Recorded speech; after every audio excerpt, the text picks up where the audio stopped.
This video might be useful for someone if you're learning how to roll a whitewater kayak or any kayak, I suppose. I have not mastered it yet, so I may not be in a position to teach anyone anything, but I did come up with a clever contraption that is helping me. And on Tuesday nights when I go to roll school, the instructors there have said, that's an ingenious idea. I've never seen anything like it. Would have loved to have had that with other students. And so I think I have something of value to contribute to the world of kayaking, even though my role is still pretty pitiful. So in my case, I'm right-handed, and once I flip the boat and I'm underwater, I have been moving my left hand significantly as I try to flick my hips and come back around. And so the instructor told me time after time after time, you're moving your left hand, you're moving your left hand. And I came home in between practices and I came up with this contraption, which I'll show, and perhaps it's useful for you to try and replicate it somehow. And I'll just show you how it works. So obviously your boat may be different. You may not have handles in the same place, but you get the general idea. So I took some paracord and made a bowline right there. It goes up under the boat and comes out here. Then I did more or less a girth hitch, but you don't really have to do that, to pull this tight here, then across here, then down here. And then it comes up over the boat here. And this is a bunt line hitch just to get some tension. And then this is just the tail that ended up stretching once it's wet. So basically I have an X under the boat like that.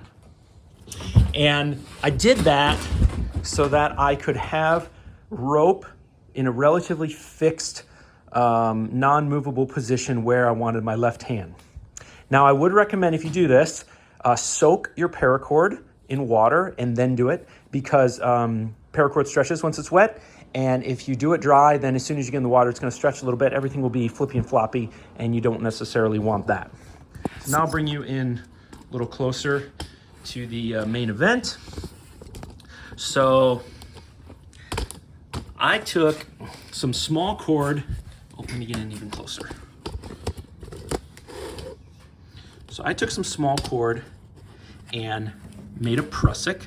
In this case, like a 6 or 7 wrap prusik.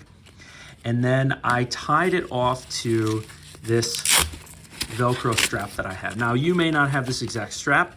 I have several of these. They're meant for mounting on a wall with a screw and then be like wrapping up extension cords or something like that. But if you're watching this, you're gonna need to use your imagination a little bit to figure out what you'll do for yourself. But basically, any sort of Velcro strap would work.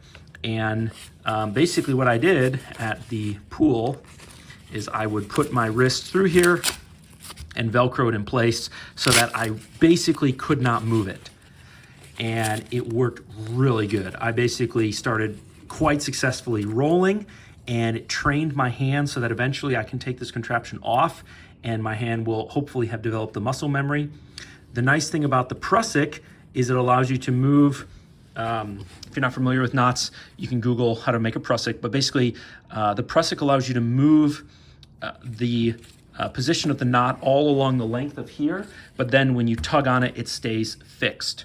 One tip is your prusik cord, in this case the yellow, should always be like 60% or something of the big cord here. So if this prusik was in paracord, it wouldn't bite as hard and it might slide around on you, although you probably could do it in a pinch, no big deal. And then, yeah, again, you just want to fasten it somehow to some sort of Velcro strap. Now, it worked really, really well for me. It allowed me to adjust the position, tune it.